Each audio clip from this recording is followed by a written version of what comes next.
Hi everybody and welcome to the latest video. Today I'm going to talk a little bit about what I've been up to and what's going on in the coming months and for the rest of this year. So, as many of you know, I've been researching in and around Rivington for a while. I think that many of you probably won't know that I had a company called Winter Hill Productions back in 2009, and we did a lot of filming up Rivington. In fact, we did a documentary up there. And after that, obviously 2016, I got started filming late 2016, I think it was. We were filming Elusive. So for the next 2 or 3 years, well, pretty much ongoing, I've been back filming there for Elusive 2. Over, I guess you could say, from Rivington across to White Coppice, moving into Tockholes, and then obviously we're going to get further around the country from there. So, in conjunction with that, a guy I know, Mick Mclaren, has been doing some research over at Rivington. And I don't know whether Mick's working with the BBR or not, or whether he's heading that investigation on his own, I'm not sure. But they're investigating some sheep killings up there. But as you're about to hear, animal mutilations potentially, or unusual deaths of animals, or occurrences with farms and UFOs and cryptids are not new at all. So let's get into this. So as it happens, a friend of mine, Steve Mera, probably one of the UK's most recognised researchers, he's been interviewing and researching in this area for probably 30 years that I know of. And we got talking about Winter Hill, and Steve divulged to me a really intriguing case that he investigated in 1999. And what you're about to see is the interview with Steve, where he talks all about that case. So as you know, Steve, I've been looking into the events over Winter Hill, and I was contacted by a guy called about a year ago about 2 sightings he'd had over Winter Hill, Tockholes area, which is back in 2017. That was where I was looking into the cryptid stuff. Yeah. Looking into the mine shafts and all. As you know, Winter Hill is heavily laden with mines. And then it reminded me of that case that you were talking about back in 1999. Can you tell us all about that? Well, yeah, I mean, the whole place of Winter Hill is quite profound, to be honest with you. I mean, people have been reporting paranormal, ufological stuff there. Well, as far as I can concern, at least a couple of 100 years, I mean, it just goes back. I mean, I'm always finding every now and again something that goes back even further in time, which is just that whole location's a bit strange. I was going up there 35 years ago because I heard that people were seeing UFOs. So, of course, myself and team were going up there regularly. And on occasion, we did capture something. A typical scenario would be, it's dark, it's about 2 o'clock in the morning. We're up on Rivington Pike, and all of a sudden, there's a ball of light appears. Now, this ball of light is probably about half a mile away, over the Horwich area.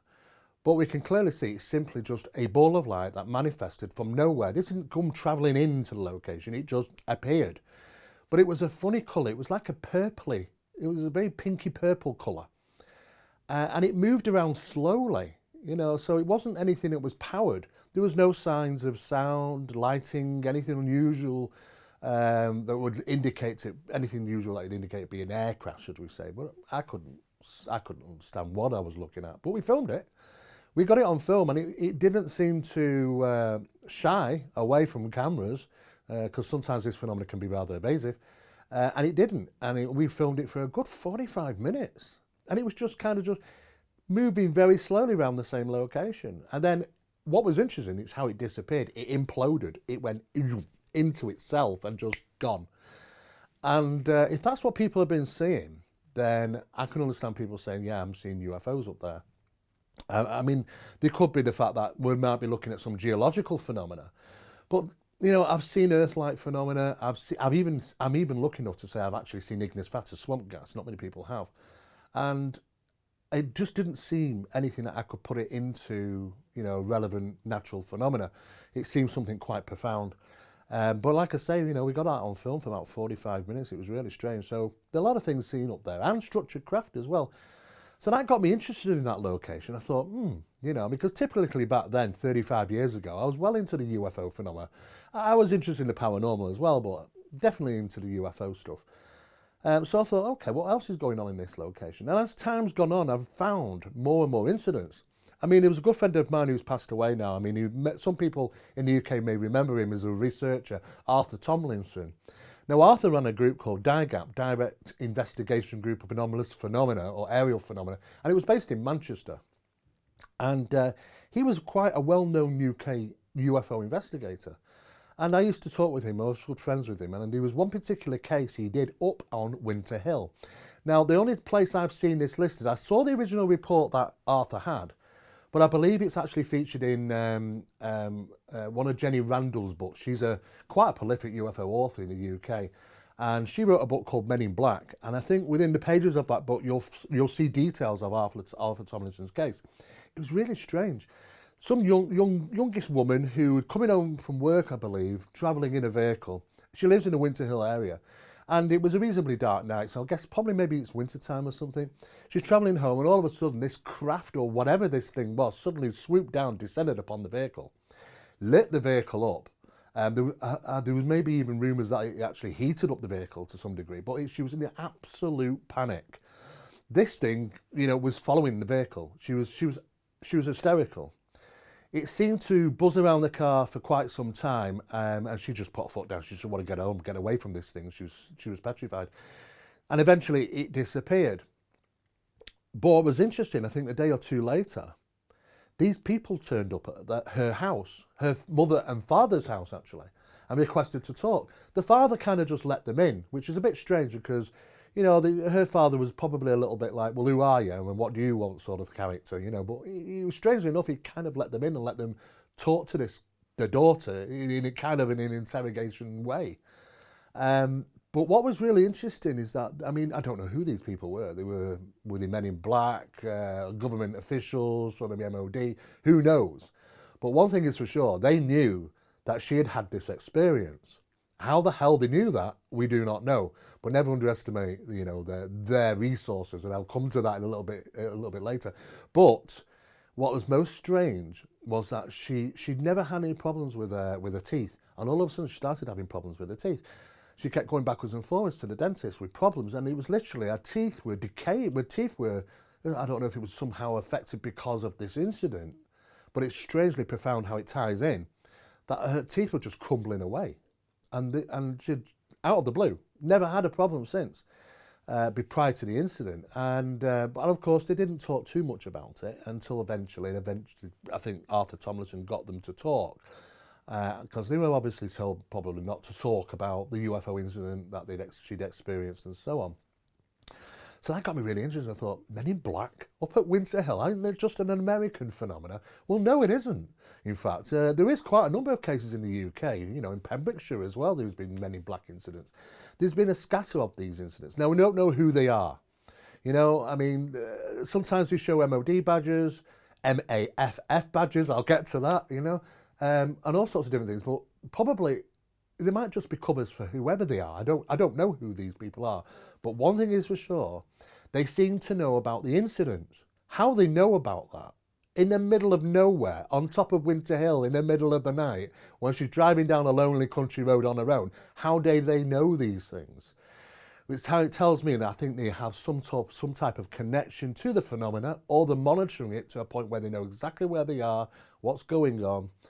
But they knew where to go. They went to her house. So that got me really intrigued in that area. So, of course, I really, took an interest. And then I started to find that people in the area, and it's quite a largish area, was reporting paranormal things as well. Not just paranormal things, some strange cryptids in the area. And it's just like, well, it's not a massive, massive location. You could circumnavigate it in half a day, in your vehicle. But I'm thinking, well, if there's big cryptids around, where are they living? What are they eating? Where did they come from? Because you travel away from Winter Hill in any other direction, you're going to hit city.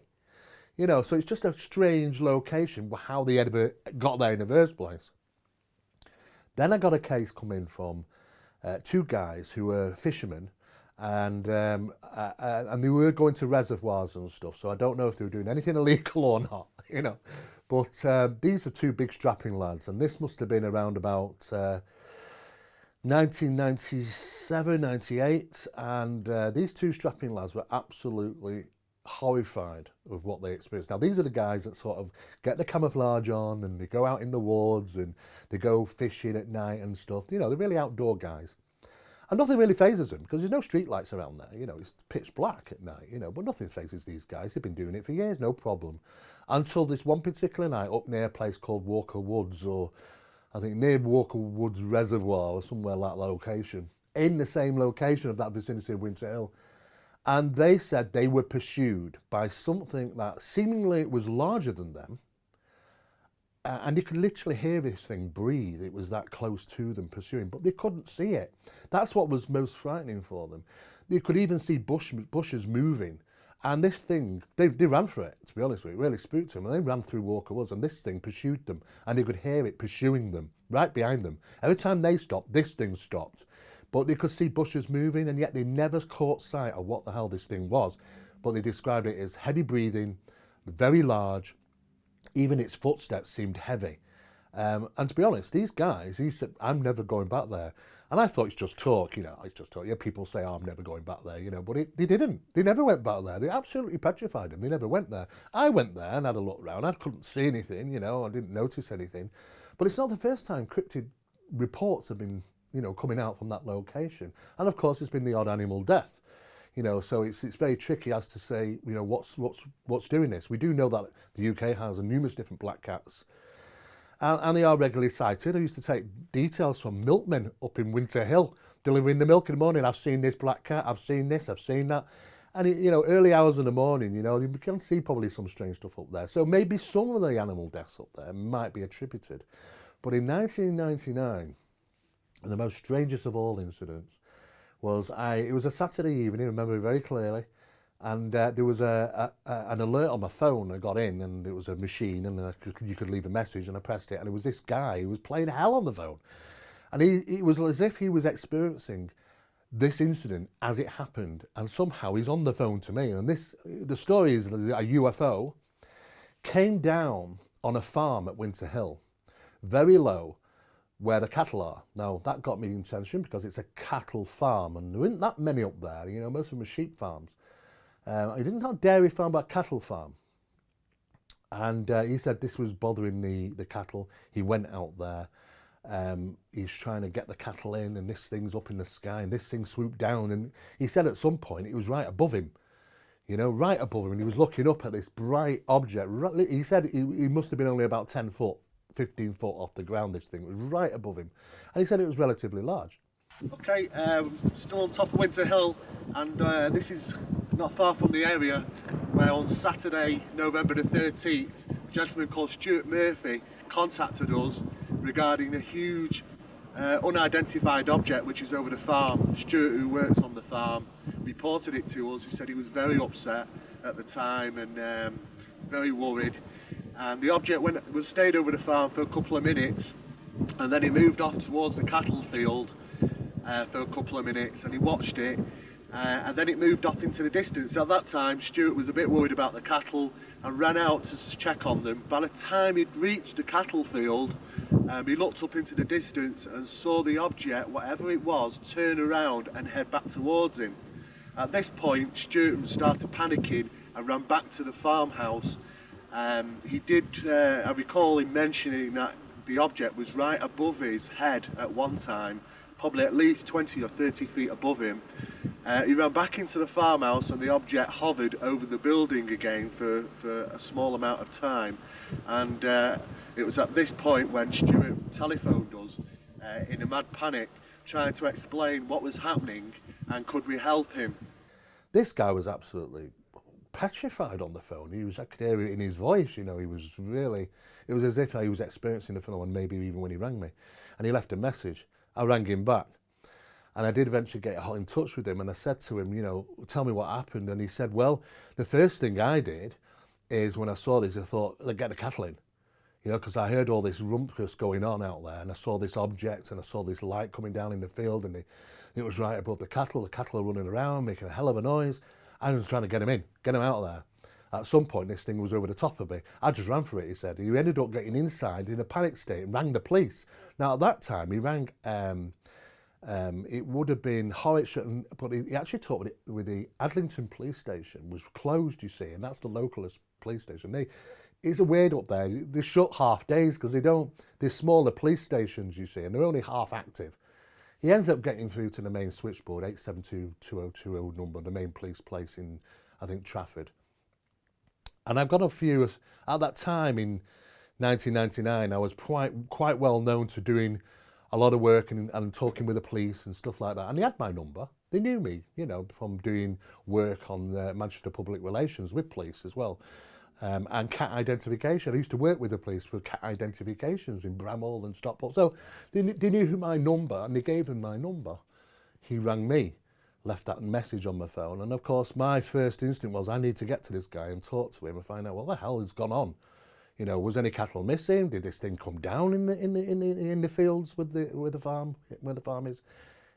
I needed to see him as soon as possible. I arranged the following day. Can't get much sooner than that. And my idea was to be up there and see him.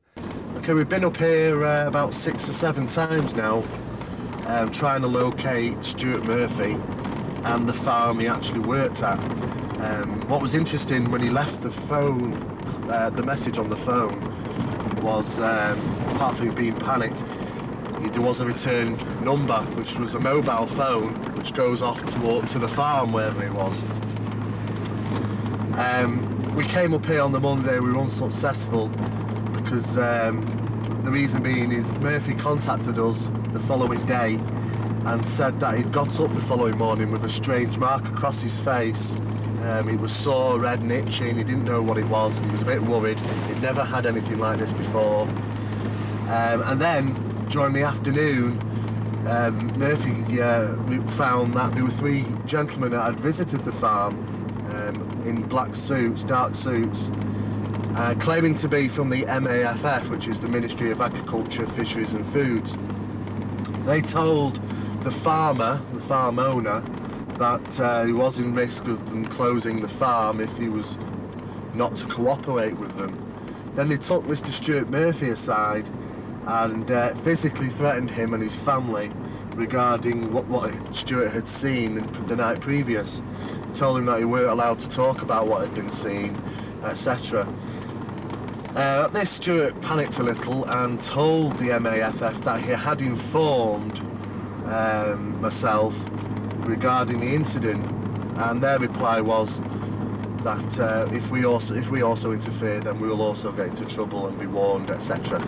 We located the farm and we couldn't find him. He wasn't there. In fact, nobody was there. We thought, we surely got the right farm. You know, we travelled around. Yeah, this is the right farm. There wasn't many up there with cattle in them, you know. And we could see the cattle. You know, I was counting, maybe 12, 18 cattle in there. There isn't many around. I think it was the only one I could see. I think there were sheep ones around. So it's got to be this one. And we ended up just double checking and looking around the location to the other cattle farms. And that was really the only one I could find. So it had to be that one. But what was interesting, I went up and knocked on the door. Eventually somebody answered and he said, "Oh, I don't know what you're on about. No, go away. And I thought, okay, it's a bit sharp. And then we ended up being followed by one of the Jeeps that was in his farm yard. And behind us is a Ford Escort, and behind that is the very same Jeep. The gentleman's got in his Jeep and he seems to be following us now. All very unusual. Get a picture of the Jeep. Yeah, I'm still getting here now.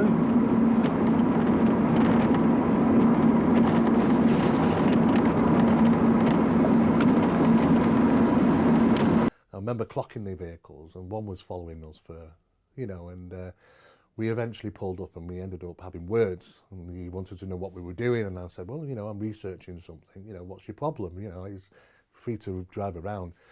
But he did follow us for most of half a day, really, 2-3 cars back, but he was always there. I don't know why, but I thought that was intriguing. But we couldn't find Stuart Murphy.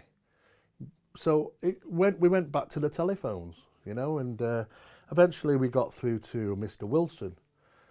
And Mr. Wilson said, "I'm not talking to anybody," and put the phone down to us. I thought, God, what is going on here?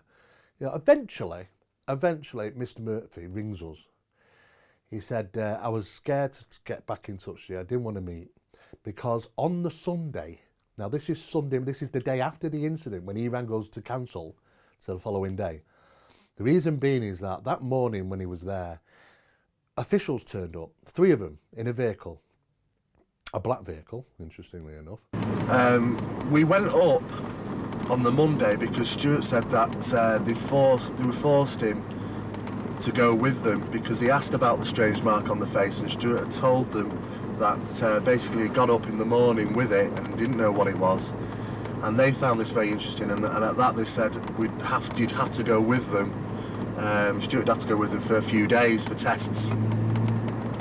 So Stuart really didn't want to go, but they physically threatened him again and reminded him about his family and that. So Stuart felt obligated that he had to go. They were dressed quite smartly and they had MAFF badges on. Not Ministry of Defence badges, the Ministry of Agriculture, Fisheries and Foods. And the Mr. Wilson they talked to as well. They not only talked to Murphy, but they talked to Wilson. But apparently Murphy said that, you know, he said he wasn't well, that was true. He said he was being sick most of the night. And he said part of his face had been burnt red. And I thought, God, it's like, is this really real? Because it sounds like something out of Close Encounters movie, to be honest. But I thought, if this thing's 10 or 15 foot away from him, there's a good chance he might be adversely affected. We all know that it can happen. And these guys were questioning him, you know, looking at his face and saying, well, when did you get that? What's going on in your face? And, you know, that sort of thing. But what was interesting again, their resources, they knew where to go. They knew where to go better than us. And how did he know these things? And it's another situation where, in the middle of the night when something happens, you know, on a farm and suddenly next morning they're there. How did he do this? And he told him, don't talk about it. It's as simple as that. Don't talk about it. They knew about us as well. They said, don't talk to these MAPIT people. The MAPIT was Manchester's Aerial Phenomenon Investigation Team. That's what we were running at the time. And they even mentioned us by name. Don't talk to these MAPIT guys, you know. And they knew that he'd been conversing, obviously, maybe with us, you know. So I thought, well, they've got some resources. And he was scared to talk with us. And he had arranged on the Monday for these guys to come pick him up. I don't know if they did pick him up, because he said, we want you to come with us, we've got some more questions, so we're going to come down tomorrow and pick you up from the farm. If that happened, then they took to Mr. Murphy away, and he never got back in touch with us. Over a period of time, we found where Mr. Murphy was living, and the house was empty. It was as if like he was rushed away somewhere, you know. And we never did find him, and we never did ever since. And that investigation is still open, and it's, you know, it's shelved, but it's still open for further information about the whereabouts of Mr. Murphy, the Carolan. We talked to Mr. Wilson more and more, because eventually he did talk with us. He was obviously upset that the MAFF turned up, but I don't believe they were MAFF, to be honest. And he said, look, they told me, you know, don't talk about it. Just sit back and let us do our business. Let us deal with Mr. Murphy. I don't want anything out. Otherwise, we'll close your farm. It's as simple as that. Now, if you want to threaten a farmer, the best way to do is have an MAFF badge on. An investigator's been in touch with the MAFF, the Ministry of Agriculture, Fisheries and Foods, and they said that, I mean, it was very interesting what he told me, because they said that he talked from as if they were reading from a pre-statement, a statement that had already been done, as if they were waiting for us to make the phone call regarding the incident. And we were told, Tim Matthews was told that the MAFF do not work on a Sunday and that they wouldn't be visiting farms, etc. However, he was also told by a woman at the office that there are people that impersonate MAFF agents that do go around visiting farms, etc., which is very interesting to say the least. So we really we've not exactly had much luck in locating Stuart Murphy. And these guys that are flashing the badges, they want to worry a farmer. You wear an MAFF badge. Especially you got to consider that there's been all this foot and mouth stuff, and, you know, farmers got a bad deal with the government. It's actually still not been paid out, and they probably never will do, some of these farmers. But there was a lot of worry about farms literally being closed, and that's what was happening in them days. Farms would literally be just being closed, and the authoritative figure would be the MAFF, the Ministry of Agriculture, Fisheries and Food. These good guys turned up on a Sunday wearing suits, okay? Now, bear with that. Waving these badges, threatening to close down the farm unless Mr. Wilson cooperates, and Murphy, his Carolan as well. He just stood back and said, "Yep, guys, do whatever you need. I don't want no trouble." Well, they're still doing that now, aren't they? They're still doing this. They're still doing this now. Absolutely. Is it still called the MAFF? As far as I'm aware, it's still the MAFF because they're involved in lots of different things. But might it come under DEFRA these days? It might be. Yeah, it's linked with DEFRA. Yeah, but back then though, the first thing we did was we rang them. We rang him. Now, this area gets interesting because we got through to a secretary, and she was trying to find out a little bit of information before we get put through to some director, because that's exactly what we requested. We'd done a bit of research, trying to find out, this is the guy we need to talk to. We get through to his secretary. His secretary is just trying to pick a bit of information for us. So we told her. We said, well, it's about this incident that has took place on, with these guys posing, we said, as MAFF officials, and threatening owners of farmers. And she said to him, and it was really interesting, "Oh yeah, I've heard of a few cases like that." I was like a bit taken back. I thought, it's not every day of the week you hear that sort of thing happening. I thought, that's intriguing, And she said, okay, let me put you through. And eventually I talked to this director. Now, he was a whole different kettle of fish. He was like, "Are you having a laugh? We don't work Sundays." "You don't work Sundays? What if it's an emergency?" "Well, if it's an emergency, fair enough. But our guys, they wear high visibility jackets with MAFF on the back. They'll have the wellies on. Don't turn up in dark suits. We don't know who these guys were. It's nothing to do with us. I can tell you now, none of our guys are out there on Sunday." And I kind of put that to rest. I thought, well, okay, who were they then? If they're not MAFF. And if the secretary's not heard this before, maybe she's not supposed to have said that, but this secretary said, "Oh yeah, I've heard of these things before." And I thought, really, that's intriguing. So we didn't get any further than that. So as to who these guys really were, I do not know. But they certainly made sure Wilson cooperated, and he did. But eventually he did come around over a period of time, and we were trying to find out where Murphy is. And he said, last time I heard anything was that these guys wanted to talk to him, took him away and had a chat with him. I said, and he's not been back since. I don't know where the hell he is. I've been down to his house. He said he's not there. Well, we got his address, and we went to the house, and it's about 2 miles away from where the farm is, and it's empty. One of the windows, the curtains hadn't been fully closed, and you could look through, and it was just empty in there. No furniture. So even the furniture had gone. So was he spirited away somewhere? There was even rumours that he might have been gone back to Ireland, and just getting out of here. That's right. I think so. So this is the file here, and this is what you're looking at. So, in somewhere in the file, it did say that potentially there is a potential that he could have just up and gone back home, because I remember him having a very, very broad Irish accent. It wasn't something he was something that he'd kept. It wasn't like he'd lived in the UK for a long time, because you start to lose it a little bit. He was very, very strong Irish accent. Maybe that he just got up and got out of town, to be honest with you, gone back to Ireland, left it all behind him.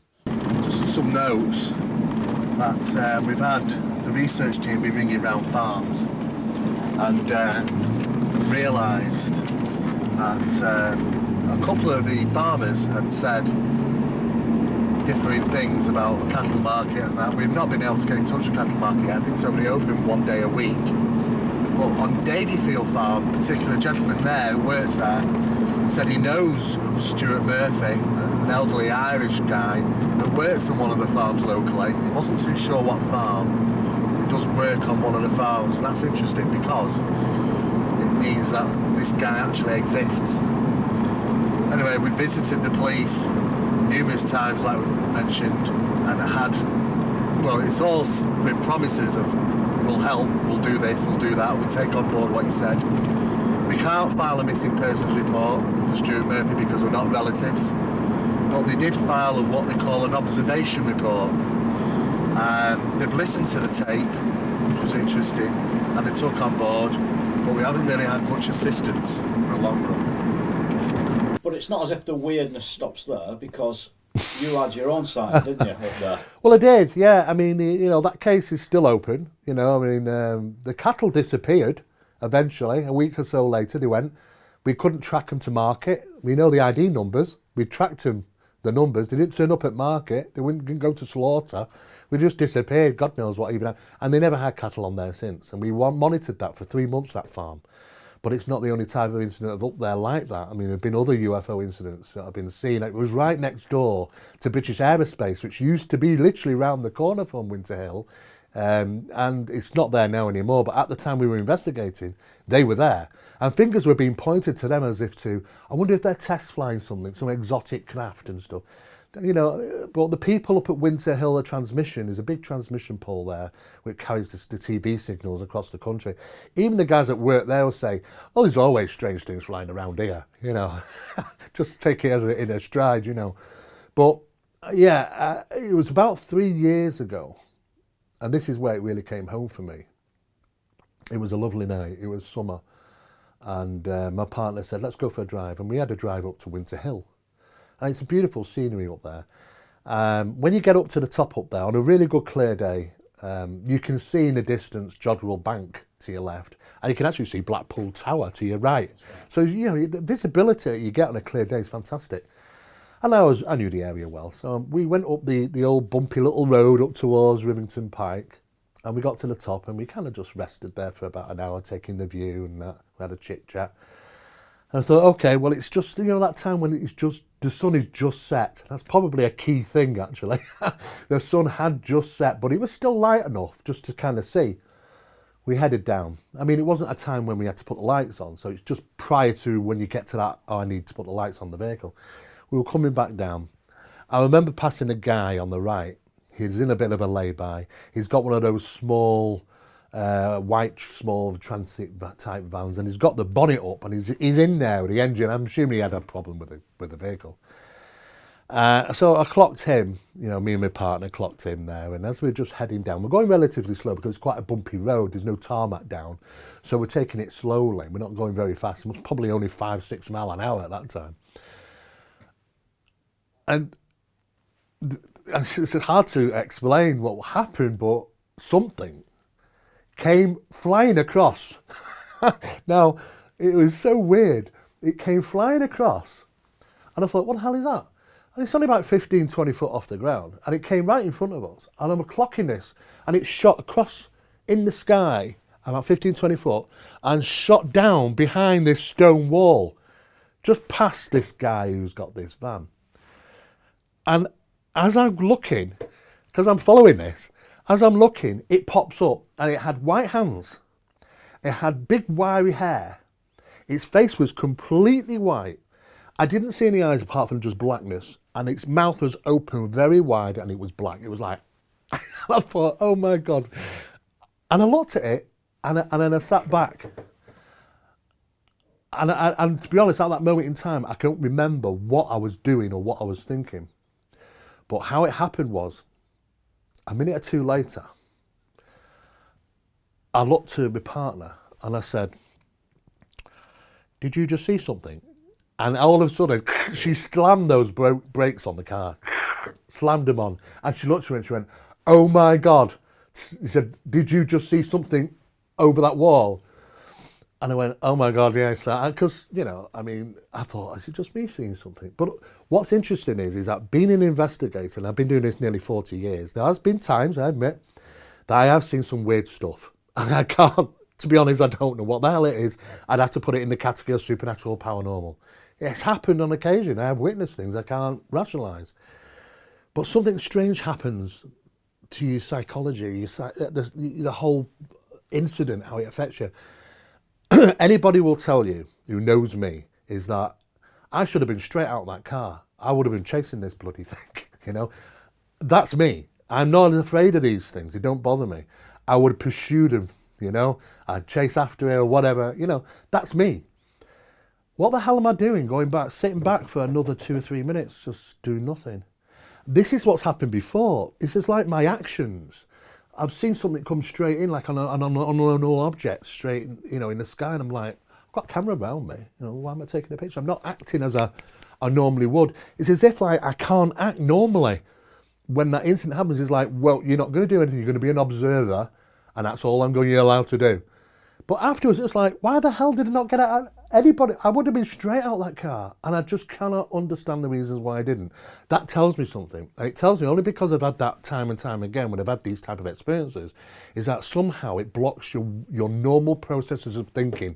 You're an observer and you're not allowed to do anything else until you're released from it, and then you kind of go, what the hell? Why didn't I do this? Why didn't I do that? And he's angry and get annoyed, because it's like teasing, in a sense of speaking, taunting me. But she saw exactly the same thing. Now, as I saw this flying across, it was a woman. It was definitely female. It had a grey dress on, but the dress seemed tatty. And as it moving across the air, about 15, 20 foot off the ground, coming in front of the vehicle, across us, I could see the back of the dress wafting in the wind. And it was going like this as it going across. And it just grew straight down very fast, boom, behind this stone wall. And she lifted her hands over, put the hands on the wall, and noticed those were white. I mean, white. The face was white. The hair was right out here. It was crazy. And it was just, her mouth was agape, pure black eyes, and she just looked at us. And that was when I sat back and I'm trying to conceive what I've just experienced. What have I just seen? And at some point, a few minutes later, I'm suddenly I'm like, did you just see something? And I should have acted earlier, and I don't know the reasons why, but, my partner saw exactly the same thing, and I thought, what the hell? And I went back and I was trying to figure out, what did we see? And it sounds ridiculous, but it sounds like a banshee. If I was to explain to any Irish guy in Ireland, in fact, I contacted my friend, Barry Fitzgerald, he's a researcher, works with me, and the first words out of him, I said, Barry, do banshees exist in the UK? And he just went a bit quiet on the phone. He went, well, they could do. There's been a few incidents reported. I said, I've just bloody seen something. And if I have to explain it to anybody, I'm looking at images on the internet. If I type in banshee on the internet and have a look at images, I see this white face and wiry hair, and I thought, that's like what I've just seen. What the hell was that? It didn't interact with us. There was no noise associated like it normally is with the banshee, but I don't know if it was this to do with me, or was this to do with this guy who was literally 15 foot away from her with his head in the vehicle doing stuff. I really don't know. But I wasn't allowed to act normally. Normally, we would have screeched to a halt. I would have been right over there. What the hell's going on, And no, couldn't act normal. And that tells me something, because I've had that before under certain unusual experiences. But if things like that are being seen, cryptids are being seen, paranormal, when I say paranormal, I mean apparition type stuff being seen, UFOs being seen.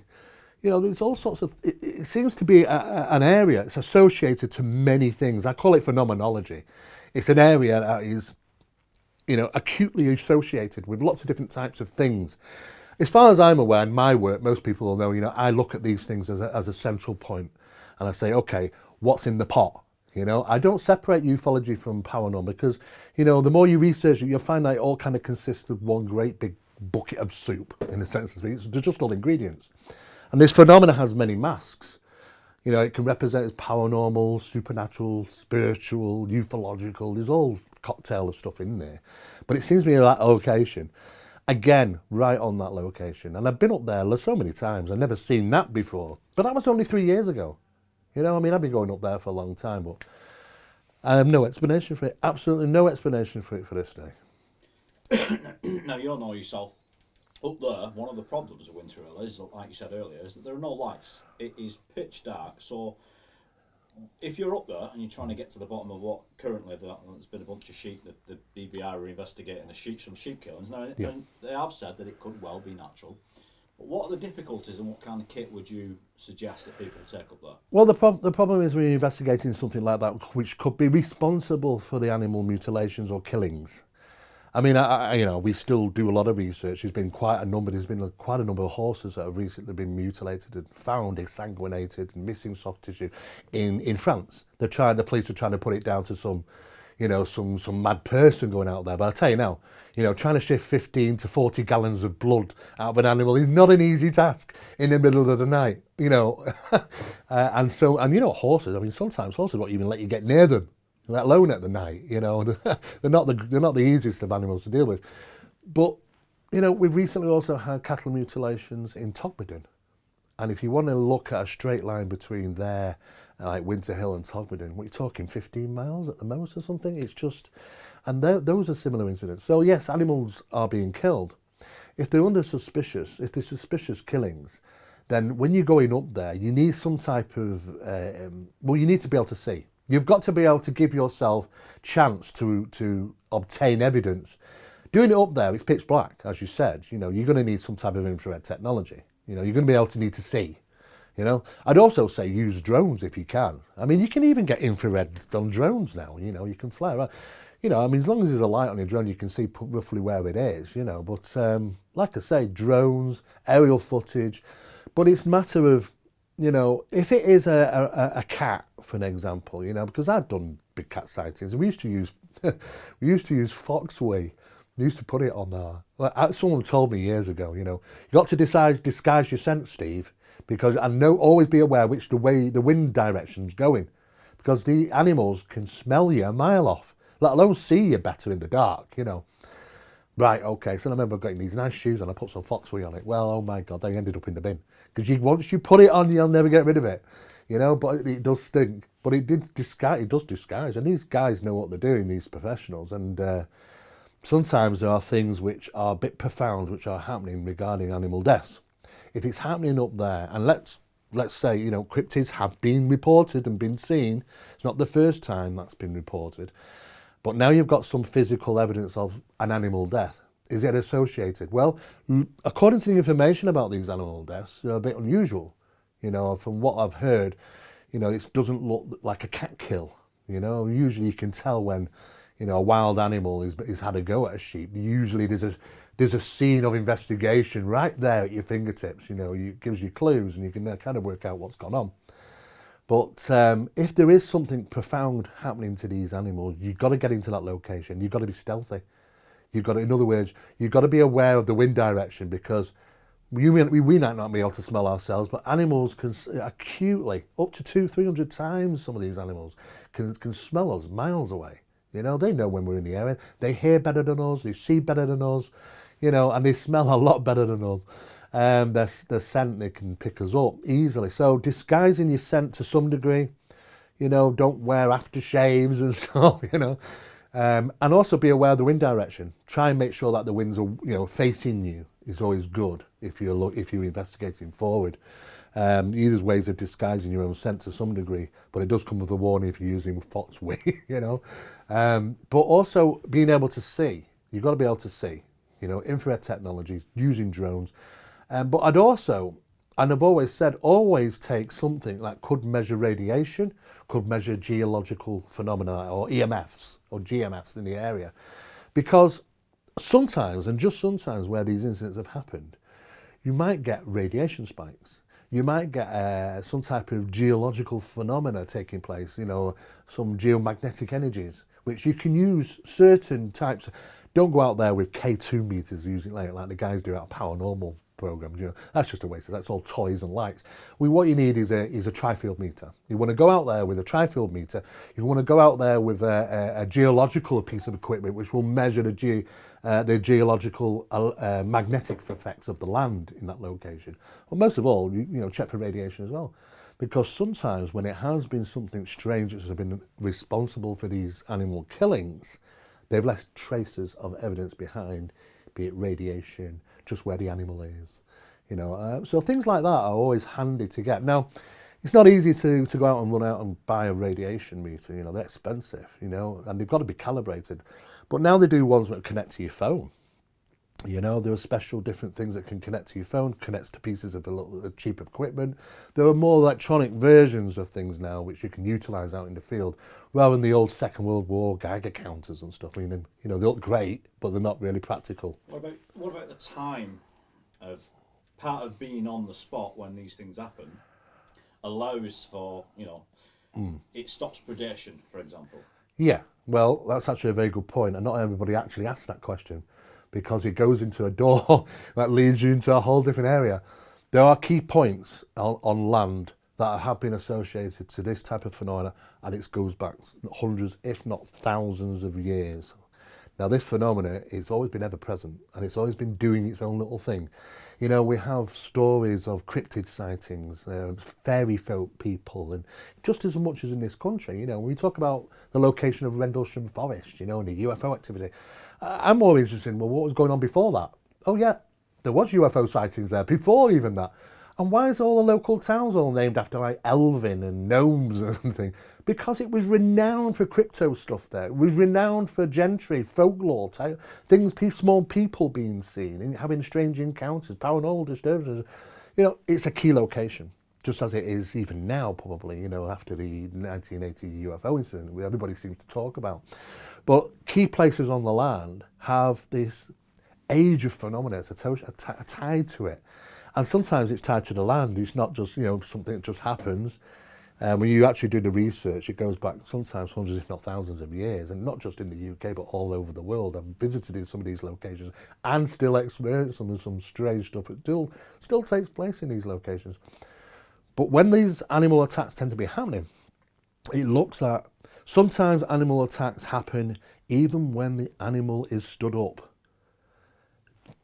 There's evidence to point that, you know, some animals are first attacked from a top and might even be able to move at that time, and initially, at the first time of incident when they're attacked. It seems like something, a phenomenon seemingly coming from the top. In some cases, when it's been cattle, it seems that sometimes they've been looked to have been dropped from height. There's broken bones, ribs, that sort of thing. It indicates that they may have been fallen, something's dropped them.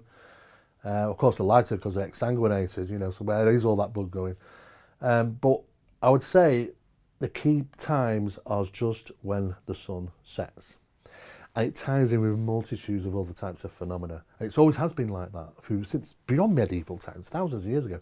There was a key about we live on the land during the day, but at night it belongs to somebody else or something else, and something else comes forth. And it always tends to be when the sun drops, when the ultraviolet light dies away and the infrared light starts to reach forward. That's when you get these type of strange, weird, negative incidents. It's the same for paranormal phenomena, you know. And I would suggest that is a key time, is be there for when sunset is happening. And right through, probably till about 4, right through what we might refer to as the witching hour at 3 o'clock, you know. I mean, you know, you talk about people's experiences, they always tend to be around about the 3 o'clock, you know. I would stay there from sunset to around about 4 o'clock. That is your key time, I would say, is the most important. But it's consistency, that's the main thing. It's not just going up there on a Tuesday night after the pub and having a look. Oh, well, I didn't see nothing's going on. You've got to also consider, this phenomenon is hypervasive. It wants to do what it does, get in, get out, and it doesn't want to come face to face with people. It doesn't want us, you know, it doesn't want to show itself off. The hypervasive, this phenomenon, it always has been. You know, you might see the evidence, the results of what's happened, but witnessing the phenomenon is always extremely, extremely difficult. You've got to give your best options to be able to capture or see something, and that is being there approximately around about the times that it could take place, and that's just as sun setting. That's how I've experienced things in some of these places. And to cover the bases, especially for the guys up at BBR who are looking into this stuff, the first answer is obviously the plausible answer, which is it's highly likely, given the winter we've just had, that some of these deaths, only in that location, because obviously we know the tolerance, that's different. Appears to be a different kettle of fish altogether. But so how do you differentiate? Well, what, between animals? The different types of things that are happening, or? Well, I guess deaths of sheep, we have to eliminate natural causes. Right. Well, the first thing to do if you're going to conduct an investigation like this of any suspicious animal deaths, I mean, all deaths of animals are suspicious until they find a rational explanation, you know. Sometimes animals just die, for an example. Sometimes it could be that there's a disease that's associated, you know. But when you start to see holes in animals and damage to the bodies and the carcasses, as we say, you've got to question what might be responsible for that. Now, There is, and it has to also take into consideration the location, the time of the year, the weather conditions. You know, all these things are factors that you have to look at because there are natural scavengers. You know, I mean, we all drive down motorways sometimes and see, you know, birds on the side of the motorway, you know, like magpies, and they're carnivores, you know, they'll be pecking at animals that have died trying to cross the motorway. And it's the same for crows and ravens and other things like that. And it's also the same for insects. And then you've also got to take into consideration, you know, your foxes and anything else that might be, might have a chew on an animal. So, an example, they come across an animal and it's dead and they take advantage of that. That's happened. It's natural. It's normal. However, when you're investigating this, you've got to look for all the rational. Don't go flying in there thinking it's something strange and paranormal. You've got to eliminate all those rational things. And there's quite a lot of them. But do a tick box and say, well, you know, you've got to talk to the owners. You've got to talk with the farmer. You know, if farmers are losing animals, and it is more than 2, 3, 4, 5 of these things that you've got to talk to a farmer. You've got to try and get permission to be on land for sometimes because you just don't know what can happen, you know.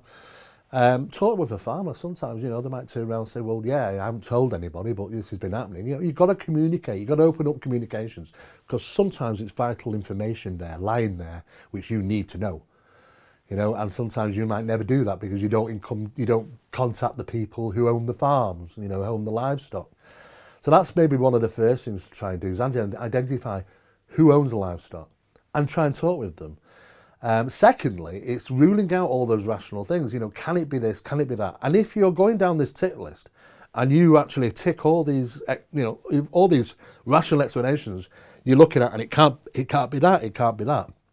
At the end, the extraordinary is the only plausible approach. It's the only thing left. And tell me, it does sometimes become an extraordinary event. You know, we haven't got all the answers. You know, there is a phenomenon out there. It's been killing animals for a long, long time. It's not just this country, but all over the world.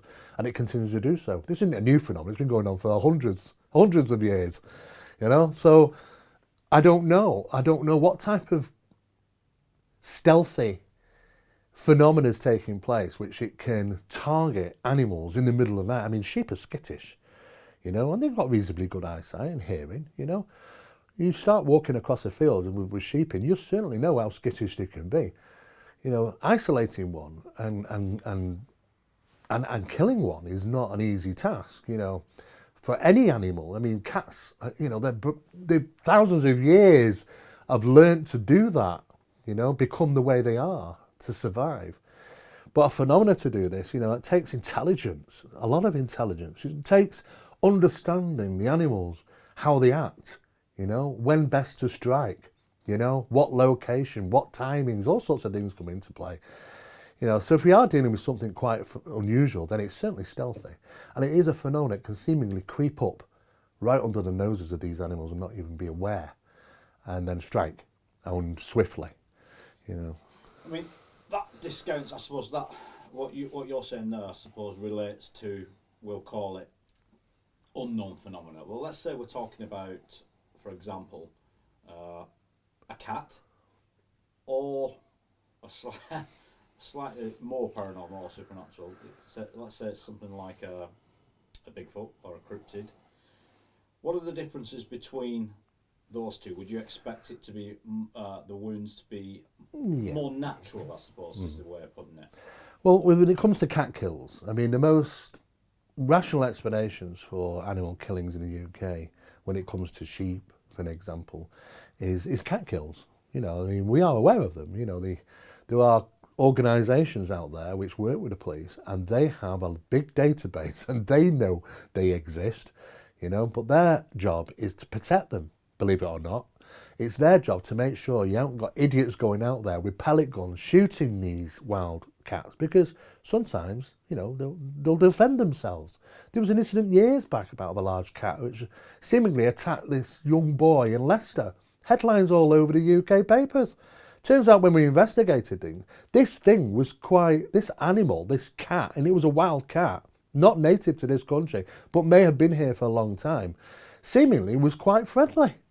And the boy grabbed the damn thing by its tail, and it turned round and swiped him. Now, I tell you now, I've got a pet cat. If I go and yank my pet cat, she's going to turn around and swipe me and all.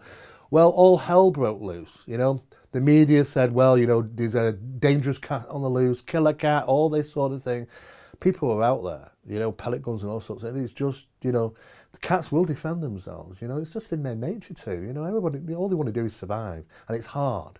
Not only do they have to adapt to British weather, it's also hard to survive, you know, over here. It's not their native land, and they've learned how to struggle to do so. But it's about the protection of sometimes these animals. And there are organisations, establishments that are very well aware of what's going on in the UK. But they don't want headlines like, oh my God, we've got these strange cats in the wild and you could come out at you. No, they don't. They're not interested really in us. They want to stay away from us, to be honest with them. They're more scared of us than we are them. But cat kills are quite... I mean, I've worked with the police on a number of incidents when large cats have been identified. The last one was in Bramall. Gentleman opened his curtains. He had a golden retriever. He opened his curtains to his patio doors. The light was on outside. Something had triggered it.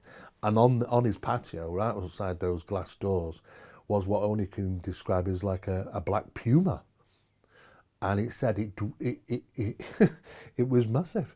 You know, it made his golden retriever look small, and this is a fully grown retriever. And it took 2 looks at him. It looked at him. It jumped, one jumping across from there to the middle of the lawn, looked at him, and then another jump over the fence. We went out there, we took the paw prints like this. It was a fully grown, assumably a female. There was hair samples, it was puma. And we can tell from the jumps that this was a large, fully grown, probably female puma. And the bound, I mean, the second bound was 12.74 feet.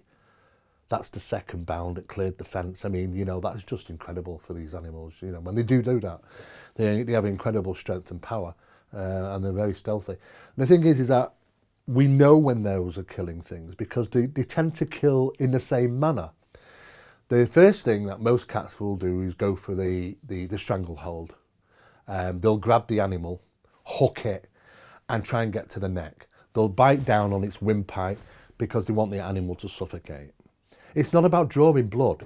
You won't find that really. You'll find puncture marks on the neck. It's about suffocation.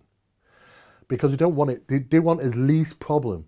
And to do that, it brings the animal down and it calms the animal down and it keeps it steady. Animals, wild animals, don't want to struggle. They don't want to go into a fight because if they hurt themselves, that's it, their life could be over because a month later, they've got to go and do this again. And if they're limping and they're sore and they can't do it, then there's problems. They're very clever, these animals. They want the least issues possible. So they suffocate the animals, they bring them down to the ground and they leave them till they suffocate. When there's no movement, then they'll tend to go for soft tissue, you know, stomach areas. But sometimes you can see where they've clawed the animal. You know, I mean, especially with sheep with all that wool, you know, trying to claw it. There's usually a scene of scattered wool around. You can tell something's gone on in that location. There's a bit of a mess. But the thing is with these animals is that sometimes they might even drag them off from that location once it's suffocated. But sometimes you'll leave a path. It leaves a little path, you know, because it drags it for a bit and then it stops and look around and drags it again. And it'll usually take it off to some coverage. It might be some hedges at the side, a bit of woodland, just to get it out of plain sight, because cats will only do that. They'll put themselves in plain sight during a kill. But once they've done that, they're vulnerable to sight and from other predators and people. So they are aware of that. So they tend to sometimes drag them off into some ditch or somewhere to the side where you wouldn't normally see them. And then they might feast, they might eat, but they're not, you know, they won't eat as much, you know, they won't just keep eating. You know, they eat to fill the stomachs. And that's it, you know, and then they'll be on the way, you know, so you can usually see that from a carcass. But those deaths by animals are very easily identified. You can tell from the claw marks, you can tell from the scene of the incident what's happened. What is much stranger is when other strange things happen to the carcasses, the animals that have been found dead, when it doesn't look to be that. And then you've got to start questioning, well, what else is out there then? What else is out there to do this? I mean, you know, accordingly, we don't have wolves in the country. We hunted them to extinction, apparently, you know. And we don't have wild boar, really, anymore, as far as I'm aware. I mean, the strangest thing, the only thing I've seen is a miniature wallaby in the UK, and that was up in Derbyshire somewhere on the top of Buxton and that. When they were introduced in the country, and you still see them in the winter occasionally, and that's a bit strange to see, but there's nothing fearful about them. So what it could be out there, which is a predator? I mean, England doesn't really a place for many predators anymore. I mean, we don't have really wolves and boars anymore, allegedly. So what could be out there, could be doing this, if it's not cats, is the big question. And if it doesn't look to be even a cat kill, but these animals are dying, you have to question how and why. You know, how and why is this happening? You know, because it's got to happen some way, and there's got to be a reason why it's happening. You need to find those two things. And to do that, you've got to explore loads of different avenues to do so. Get all the rational things done first. And then when you're left still with no conclusion, then the extraordinary is the only plausible approach. The only thing left is to look for something which is extraordinary, something which is profound. And if you are going to get into that, just make sure you do your bit of homework first, because not always are people coming across this phenomenon. It's a nice thing. Sometimes it can be not beneficial to go jumping in there. You do your homework, you know, on these locations and what's been going on. And take things slowly, you know, because like I say, we're dealing with an unknown. And sometimes people report not having the best of experiences when they come face to face with phenomena, especially Bigfoots and stuff. Now we say, Bigfoots in the UK, that's ridiculous. You can't have Bigfoots in the UK. Well, it's like any place really. I mean, initially if we were talking from the Bigfoot side, like, you know, oh, well, I'm a Bigfoot hunter and these are real animals. Well, there's a point there you could say yes. There's some feasible explanations to suggest that some animals might actually live in places where us humans don't go. There's a band of areas around the world, you know, the highest mountains, the deepest forests, the national parks. There's areas where we don't even step foot. Man has never been, as far as we can know. They could be living in there. But like any hunter, anybody who knows about animals, it's not about the animal. You don't hunt the animal, you hunt its food. You know, because large animals have to eat. And you consume a lot. I mean, look how much a cow has to eat. It eats only grass. But it's got to chew and eat every day and a lot, constantly, just to sustain itself, because there's not much nourishment out of grass and plant eating. But these animals, they've got to be eating stuff, and they're big animals, so, you know, you follow the food. And that gives you an idea then, you know, because there were rumours years ago that, you know, about the abominable snowman, for an example. Why is it so? You can't be living up there in the Himalayas, in the top of the, there's nothing up there. Snow and ice. It's crossing from one location to the other, allegedly. Usually coming down from one valley, crossing over the mountains and going down to the next valley, because that's where the fish is and that's where the fruit is and that's where the food is. And occasionally, you know, people say they see these things, you know, on the tracks and stuff in the snow. Maybe that's the case. But that's if they're real. But there's another side of the coin to this phenomena, and that is those which might not exactly be real as we know is real. I mean, the UK is strife with reports of dogmen. These are beasts, look like werewolves, I'll be honest with you. You know, it sounds ridiculous, but, you know, they are human standing up on two legs with a dog face. But all you got to do is go and look into the history books and the internet to find that we have hundreds and hundreds of years of reports. In fact, there was a very well-known report in London, I think it was in London, they had to literally shut down a prison because in the middle of the night, this thing was appearing in cells with prisoners and killing them. And some of them were dying from shock, they were that scared. They literally had to shut down this prison. And we're talking early, you know, 1700s, sometimes going back more further in time. These incidents of dogmen go on for hundreds of years. Now, it seems to me that it's some type of manifestation of something what looks to be an animal or some type of animal. But, you know, where do we draw the line is what is real? What does that mean? What is real and what isn't real? You know, is something manifesting to an animal? Is it real or not? You know, it's a question. But sometimes these incidents in the UK depict the sudden appearance of something that shouldn't be there. It can't be there. It shouldn't exist. You know, it's in the middle of a very small area around a town where it couldn't be, not be known. It'd be spotted all the time. Where are they coming from? But I guarantee people are seeing these things. Oh, absolutely. These things are being seen. There's a phenomena that represents the Bigfoot or dogman phenomena. Sometimes the red glowing eyes are a bit of a giveaway in regarding these manifestations, just as we did in the lizard man or the mothman or whatever. These big glowing red eyes might be the key factor as to it's a manifestation of some sort rather than a real animal. But you have to draw the line somewhere and say, well, you know, can a manifestation of an animal harm me in the same as a way as a real one? And I would say there is probably a likelihood it might do. you know. But what causes that? That's another thing. That could be paranormal, supernatural side of cryptology, as opposed to it's a real animal, because I don't think there's enough places in the country to sustain all the dogmen and Bigfoot reports it has been. You could always argue, yeah, these things are hypervasive, they live underground, but at the end of the day, they're going to eat a massive amount of food. There's going to have to be a society of them to sustain. Otherwise, they're just going to die out. You know, and these reports go back a long time, so you'd think there has to be quite a number of them. But dogmen incidents can happen associated to just paranormal incidents. You know, in homes, people have seen strange things. Well, it comes back to what you said earlier, doesn't it, about the mask? It is. I believe we are dealing with a phenomena which has multiple masks. You know, we see so many connections between people who have claimed to have witnessed alien entities, for an example. People who have witnessed the Bigfoot in a place where it shouldn't be. You know, a small park in Bolton, for an example, just doesn't make any sense. You know, tiny little park in the middle of the UK, it's got houses all around it. You know, people have those experiences. I believe the people, though. That's what's so strange. When you interview these people, I know there's sincerity there. I can tell from doing behavioural psychology. These people are emotional because of they're reliving that moment as while you're interviewing them. They're re-experiencing that emotion from that encounter. And to me, it's absolutely real for them. You know, so we have to draw a line and say, well, okay, it's real for them. Is it real for everybody? We don't know. Sometimes people have experiences, some people don't. You know, but there is definitely a mask to this phenomena, and it seemingly changes depending on. I mean, I saw Banshee crying out loud. People will think I'm crazy. That's a good way to end it. Yeah, no, brilliant. Yeah, cheers for that. All right. So as you can see, Winter Hill is a really interesting place, and this is quite intriguing, really, because as it happens, Mick Mclaren had a UFO report come into him where this oily metallic craft crossed the road.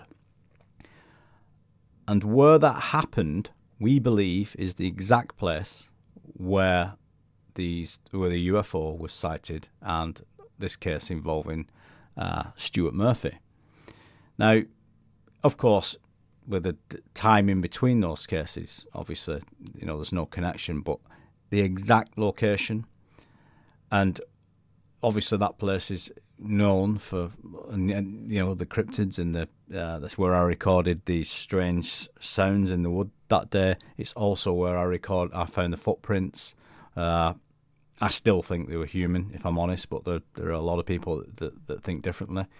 I think we just got to be cautious with that sort of stuff. During that investigation, when I was doing Elusive, I was wandering around the woods, and I don't know whether you remember, one day I jumped out of the woods. I got lost somewhere, and I'm off the path and ended up in the woods, and then ended up climbing over this fence, and I jumped out, and there was a woman there, and I startled her a little bit, and then as soon as you know, we're talking about a black cat sighting that she'd had, a black puma. So, you know, if only everyone was as forthcoming with their information, we'd know a lot more than we do about all this stuff.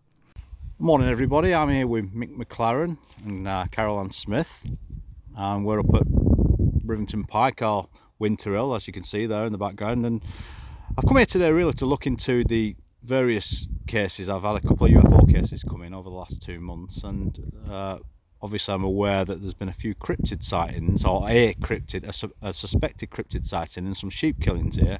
And Mick and Carolan are the two of the people that have been investigating this. Mick, tell us all about it. What have you found? What's going on up here? Debs give us heads up on two people who'd experienced growls up here. So we ended up interviewing them and coming up with one of them. They'd gone into a field, come across a dead sheep, and had something growling at them. Terrifying on that much that they more or less ran back to the car, but they were shadowed when they were going back to the car on either side of the road. Something going from left to right, growling and following them down. So that piqued my interest to start coming up here and having a good look round, you know, like coming in evening time, coming early morning, during day, anytime I can get up here to have a look round. We like coming out walking anyway. So we've come across altogether now 11 sheep. So we've been investigating that and going from one field to another and finding other sheep. And we've come across that one interesting sheep that is, say, about 3 weeks old, that has got an hole in its side and hasn't rotted away, hasn't been fed on by any animals. And we're sort of like getting a bit suspicious about that one, because there's no smell coming from it, no rot at all, and it's in the same position as we found it then at the beginning up to now, which is 2 weeks. 2 weeks old without any rot, whereas the other ones are just bone now and bits of fleece. Yeah, and guys, you were looking at this footage now that we've been up here for the last couple of hours earlier. I think we got it, what time did we get there? About 5. 5-ish, yeah. It's now about, what is it, about 7:30ish, something like that. We're on set. So I think we should explain to everybody that you guys are not jumping to any conclusions about this. You're not, because couldn't evidence anything. Yeah, so there's 11 in total, and there's been some predation on those, do you say? But this, and we've just looked at that one particular. That one is interesting, isn't it? Yeah, very interesting, because it's not been touched anywhere apart from the hole in it. And the obviously this becomes interesting because of the two guys. Yeah. Definitely. So let's not say that anyone's jumping to conclusions, because we have got 2 first-hand witnesses of something. Yeah. And obviously it was on the site of a fresh kill, which is what these two guys stumbled It's upon. still steaming. Yeah, they stumbled into it, it's still steaming, and they said it looked as though the ribcage had been torn apart. And you didn't you say that you've had this stuff independently verified, or the photographs rather? Yes. Yeah. Chatted to a couple of guys. PhD in America, runs a Panthera website. He's a Mark, specialist. I can't remember his name now, sorry. Ebrock. Yeah, Mark Ebrock. Yeah, he got back in touch with me and said it's not a cat, because I was under the suspicion it could have been a cat. Well, the first line of inquiry is a cat, isn't it? With any, I mean, sorry, the first line of inquiry would be a dog up here, because we know it's a popular dog walking spot, but that's not a dog. It doesn't show the signs of a dog. No, because we have been in touch. I've had another witness who is from a farm in the area as well. This is how dark it is. And we do have the full moon, or partial, almost the full moon. But that's the difference that night shot gives you. It's incredible, really. Anyway, off we go. So we are getting some light off the moon there.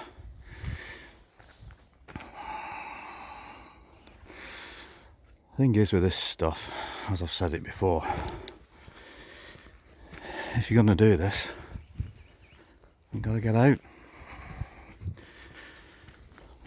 Shouldn't really be having the torch on, if I'm honest. Making our way across this road, but it's going to start getting a bit uneasy underfoot further up here. Giant holes like that. Anyway,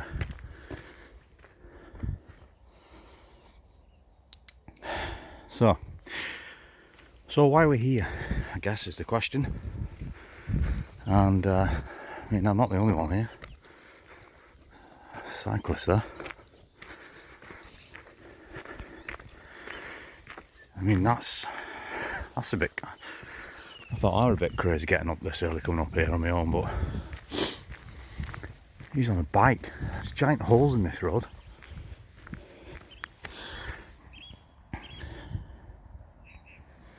It's lovely to be out though, to be fair. It's a bit nippy this morning, but I'm glad I've got up and obviously came here last week with Mick Mclaren. And this is what Winter Hill's renowned for, these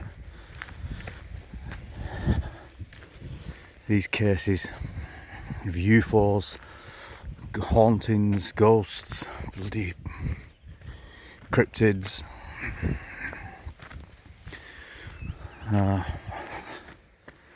Anyway, I'm just going to stop waffling now. Let's have a look at the night shot. I'm going to make my way up to a higher vantage point so we can look across the land, really.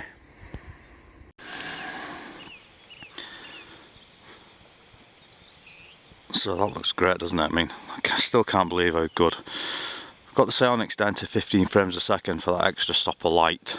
You could move this up to 30, you know, for a smoother frame rate. But without this, you just wouldn't be able to see anything. We'll come down here.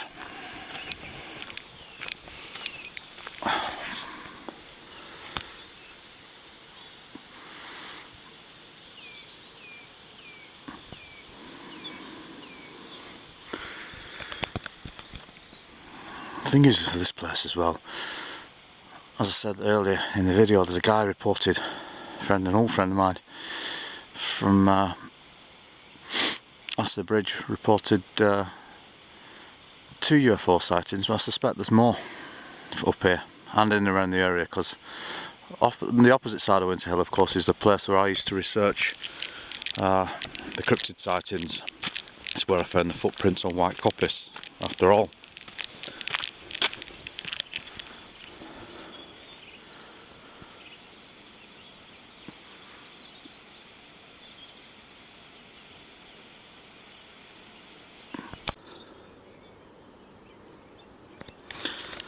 Just stopping every 100 or 200 yards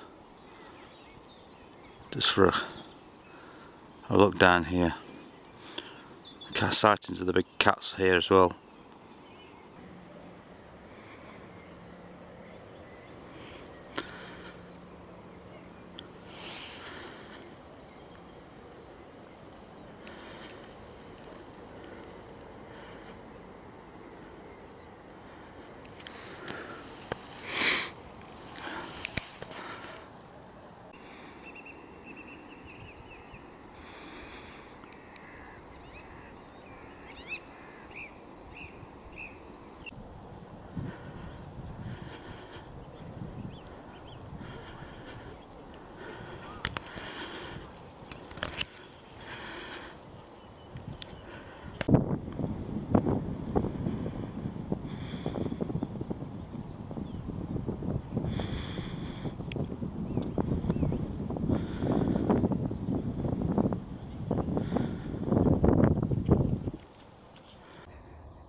Had a low-lying mist there above Bolton, Manchester.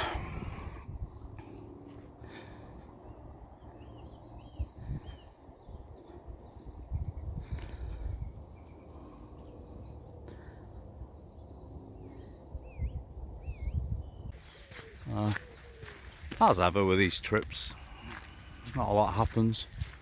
Sometimes you find something interesting.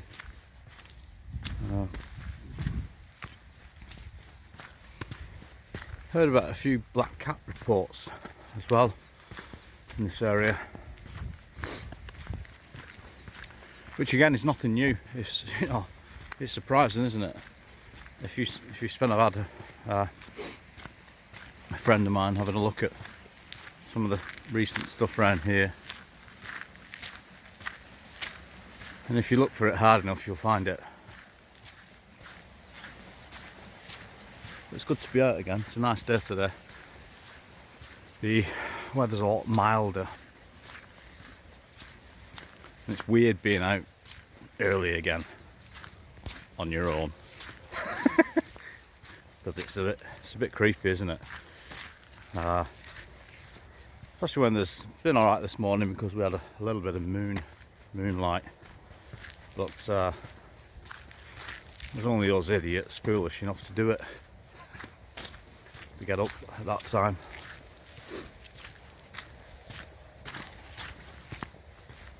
But what else are we going to be doing? Lying in bed? These things don't solve themselves. People have got to be out and about, haven't they? And for the most part, sounds like. So I'm not looking at, I'm just got to look at the floor, because it's, as you can tell, if you slip here, you're going to potentially hurt yourself.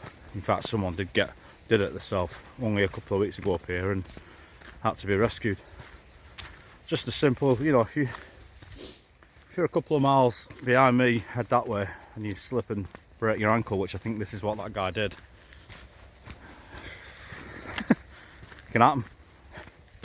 I mean, we're not at the back of beyond here, let's be honest. But at the same time, when you're walking and wandering around here at 5 o'clock, 4 or 5 o'clock in the morning, it can be a bit freaky. It's just, sorry, it just takes a little bit of time to get back into the swing of things. With all this nonsense we've had this last year locked in our houses. Don't get me started on that. Anyway, hopefully we can start getting back to what we love doing, getting out and about. And I think it's had an effect mentally on everybody, hasn't it? All this can't be good for people. I've got friends that are not doing well off this.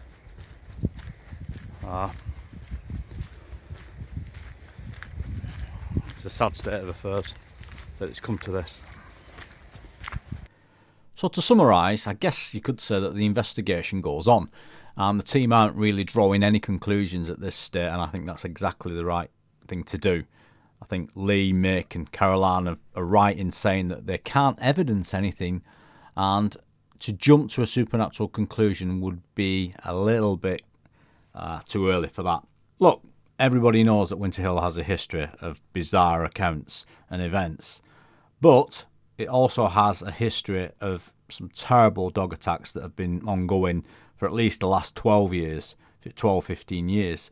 But in defence of that statement, I have to say, with the little experience I do have in these things, and certainly reading up on this, these attacks do not look like dog attacks. I have to say that because there is a lack of blood for a start, and the injuries on the legs and on the face just really aren't there to warrant that being, a really valid excuse for all 11 of the attacks. Of course, some of the sheep were found a few days later, which is always a tricky situation because there's predation on these bodies, and that makes the job even harder. And of course, some of the team investigating this have stated, on the record, that we shouldn't rule out natural deaths over the winter months. So that's something else to consider. And of course, during the winter, the farmers aren't always aware of this. There's a lot of land to cover up there. Some of the sheep are found in little gullies and hideaways in deep, long grass. And if the farmer can't see them, then of course he can't remove them. So when you're trying to draw a conclusion here, you're hitting a problem at every angle, because if you choose these are big cat attacks, then why would it be a big cat attack this time of year? Is it a one-off event where the animals are being attacked and the cat isn't taking the body? Well, no, because it just doesn't make sense. It's not, the behaviours around these kills do not point to a big cat, or at least certainly not all 11, nor do they point to dog attacks. In fact, I would rule the dog attacks out just because the injuries just aren't there. The natural deaths, of course, over those cold winter months, we've not had a particularly harsh winter, I would suggest, and sheep up there are more than used to that weather, but we can't rule out that they had some sort of disease. But all 11, it's unlikely, And then what are we left with? The dog man? Do we point to the wood wolves, the dog man that is attacking these sheep? Is it UFOs? No, you've got a problem in that regard as well. So there is no easy answers here, but the team do have 2 witnesses that seem to have witnessed something highly unusual, something growling in the dark after they stumbled upon a fresh kill. The sheep were still steaming in the winter cold, and then this, whatever this was, seemed to flank them and follow them back to the car and left the 2 guys visibly shaken. So if you take your witnesses to the word, which we have to do in this game, then that leaves you with something highly unusual and quite fitting for Winter Hill. And we know from experience that weird shit goes down. Sorry to put it so bluntly, but that's just a matter of the fact. So until next time, guys, I hope to speak to you soon with some more cases and some updates. See you soon.